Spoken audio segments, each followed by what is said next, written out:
एकादशी देवी कौन है जिनके नाम पर किया जाता है एकादशी व्रत? जाने एकादशी देवी की कथा। पद्मपुराण की कथा के अनुसार भगवान विष्णु के शरीर से एक कन्या उत्पन्न हुई जिनका नाम एकादशी था।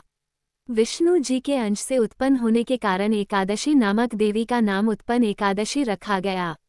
एकादशी का व्रत भी इसी देवी के नाम पर ही रखा जाता है। आइए विस्तार से जानते हैं पद्मपुराण में लिखी एकादशी देवी की कथा। पौराणिक ग्रंथों के अनुसार अगहन मास भगवान विष्णु की भक्ति का महीना माना जाता है। अगहन महीना इसलिए भी विशेष है क्योंकि इसी महीने में एकादशी देवी उत्पन्न हुई थी। एकादशी देवी को श्री हरि का अंश ही माना जाता है।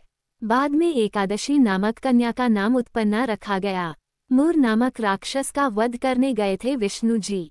सतयुग में मूर नाम के एक दैत्य ने इंद्र समेत सभी देवताओं को परास्त कर दिया। डरे हुए देवता मदद के लिए भगवान शिव के पास गए। शिवजी ने उन्हें विष्णु जी के पास जाने की सलाह दी। देवताओं की प्रार्थना सुनकर क्षीरसागर में विश्राम कर रहे विष्णु जी जाग गए। वे मूर दैत्य का वध करने चंद्रावतीपुरी गए।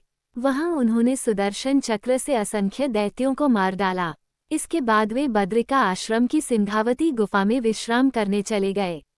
ये गुफा 12 योजन लंबी थी।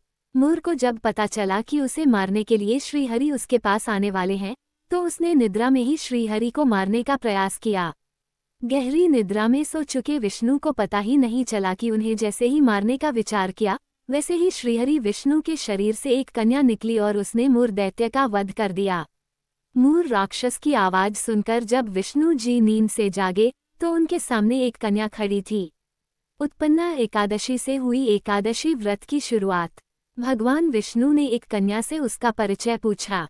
कन्या ने बताया कि उसका नाम एकादशी है और वो विष्णु के शरीर से ही उत्पन्न हुई है। उसने ये भी बताया कि उसने मूर नामक राक्षस को विष्णु के आशीर्वाद से मारा है। प्रसन्न होकर विष्णु ने एकादशी को सभी तीर्थों में श्रेष्ठ होने का वरदान दिया।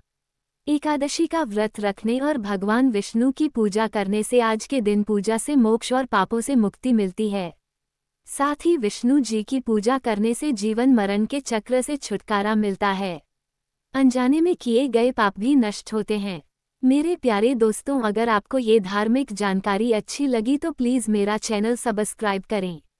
धन्यवाद। जय श्री कृष्णा।